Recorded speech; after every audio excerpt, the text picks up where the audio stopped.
आम्ही सरला आणि आपली जी समिती समितीला आणखी काही ते सांगतात आणखी 2 राज्याचा अभ्यास राहिला म्हणून पुन्हा मागे या ठिकाणी अनिल गोळकर आणि माझे चंद्रराज आधारे हे 2 मल्हार भाऊ उपोषणाला गेल्या 15 दिवसापासून या ठिकाणी बसले.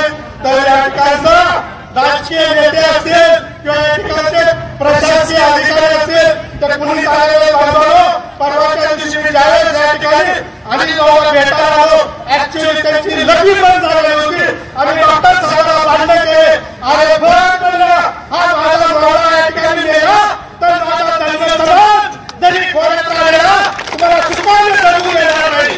कारण गरीब बाबांना आमच्या बाबा आहेत ना यांचा 2 कशासाठी वास्तव बांधलो एक तर इमानदारीसाठी नाहीतर एखाद्याचा जर घोट घ्यायचा असेल तर ती घाट सुद्धा आम्हाला बांधता येते आणि कसं या सरकारला जमतं म्हणून या सरकारला प्रशासनाला प्रत्येकालाच विनंती आहे. आमचा जो एससी आरक्षण अंमलबजावणीचा प्रश्न आहे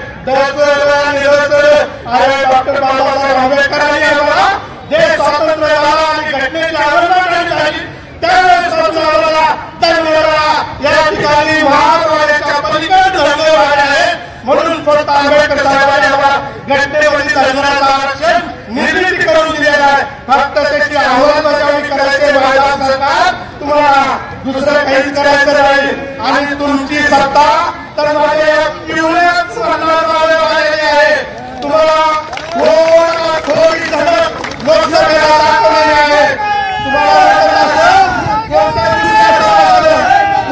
कोणता समाज तुमचा नाही. शिंदे साहेब फडणवीस साहेब आजी दादा तुमच्या सोबत राहणारा हा समाज आहे. तुमच्या बारामतीमध्ये सुद्धा बघा कोणता समाज आहे. काही म्हणतात ते आमच्या लातूरमधून येऊन बारामतीला पडत नाही. तिथं कोणत्या समाजाच्या मतावर तुम्ही निवडून येता. इथले लोकांचे आमदार तुम्ही बघा या ठिकाणचा माझा समाज कुणाच्या सोबत आहे. म्हणून मी अभिनंदन करतो या ठिकाणी आमदार बाबासाहेब पाटलांचं निलंगेकर साहेबांचं आणि सर बोललेले पत्र आपल्याला सर्वांना आम्हाला पत्र दिले आहे त्या सर्वांचा सुरुवात आमदार साहेबांनी आपल्याला पत्र दिलेलं आहे. माझा धनगर समाजाच्या आरक्षण अंमलबजावणीला पाठिंबा आहे म्हणून या सर्व आमदारांचं आपण कौतुक करूया त्यांना सुद्धा धन्यवाद देऊया.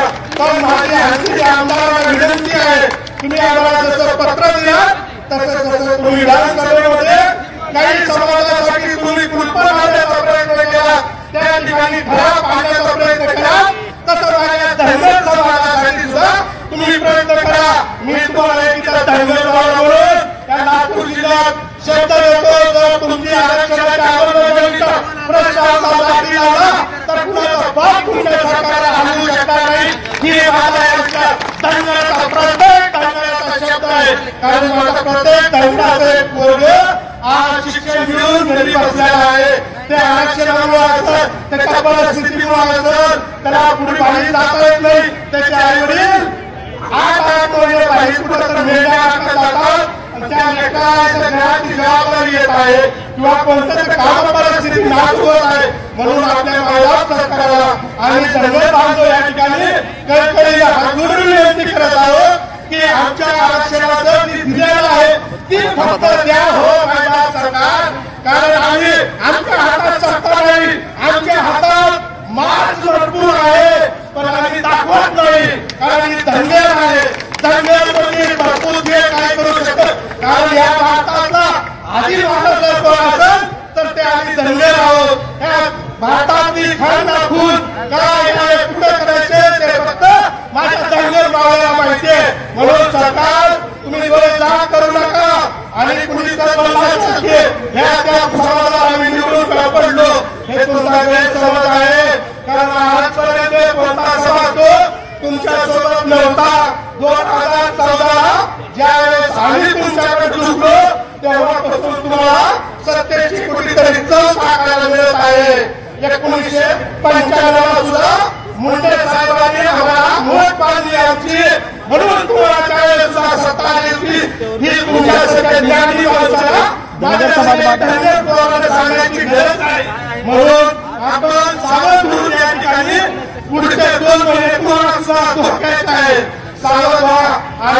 ठिकाणी आमच्या धनगराचा काय प्रश्न आहे तो मार्गी लावण्याचा प्रयत्न आपण सर्वांनी बसून करावा.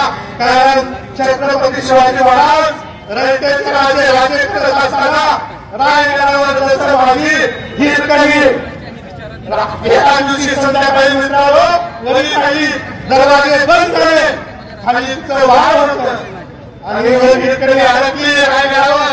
जिथं आपल्याला आज रोप म्हणून जाता येत नाही अशा ठिकाणून ती माझी धनगर बहिणी रात्री खाली आली आणि आपल्या मुलाला त्या ठिकाणी दूध पाजवलं. तसं या ठिकाणी माझ्या हिरकण्या इतक्या आलेल्या आहेत. या हिरकण्या या ठिकाणी पाहत आहेत त्यांच्या मुलाची काय परिस्थिती होत आहे. म्हणून ही जर पीठ उडल्या तर तुम्ही माझी लाडकी बहीण आला, माझा लाडका भाऊ आला, सगळं तुमचं घरात राहील. कारण आधी मुलगा बाळ ही जबाबदारी आमची बहिणी आहे. म्हणून या बहिणीचा लेकराचा भवितव्याचा विचार करून आपण आरक्षणाची अंमलबजावणी तात्काळ करा. या ठिकाणी राज्य केलेली आपली जबाब पुण्यश्लोक आलेली होळकरांनी 28 वर्ष या भारत राज्यावर राज्य केलं आहे.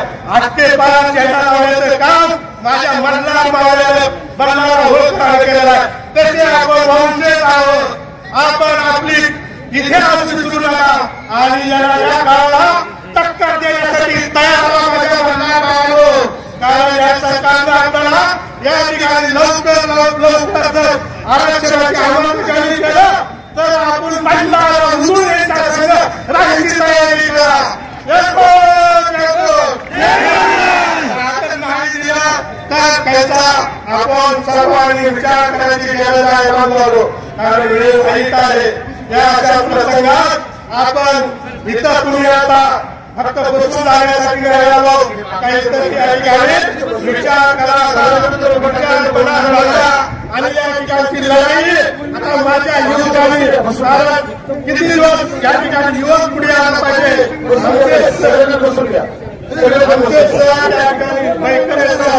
गेले 40 वर्ष समाजाची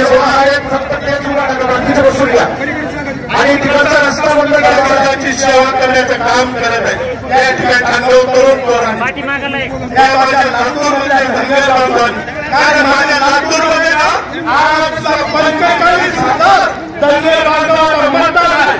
2 लाख संख्या आहे. या धनगर बांधवांनी या ठिकाणी संभाजी साहेबांसोबत आमच्या निवडणूक साहेबांसोबत ताकदीने समोर यायचं आमचे कार्यक्रम हे सर्वांनी पुढे येऊन या ठिकाणी ही लढाई आता जिल्ह्यावर लढली पाहिजे आणि आमच्या तालुक्यावर लढू प्रत्येकाने या केल्या हे पेटलेली मैदान थंड होऊ द्यायची नाही. कारण आपल्या आईने सांगितलेलं त्यावेळेस आपल्या महिला भगिनीला सर्वात अगोदर महिलांची जर भोज सोडून केली आपण तर राष्ट्रमाता लोकमाता आईने होळकरांनी केलेले आहे. मग आज इथं महिला भगिनी आलेल्या आहेत, माझी पत्नी आलेल्या आहेत. सर्वांचं कौतुक आहे. तुम्ही या ठिकाणी इतिहास निर्माण करण्याचं काम करत आहात.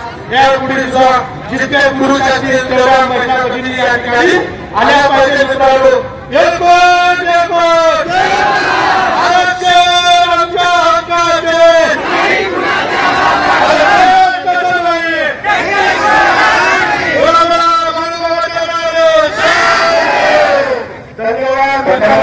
धन्यवाद सर. धन्यवाद.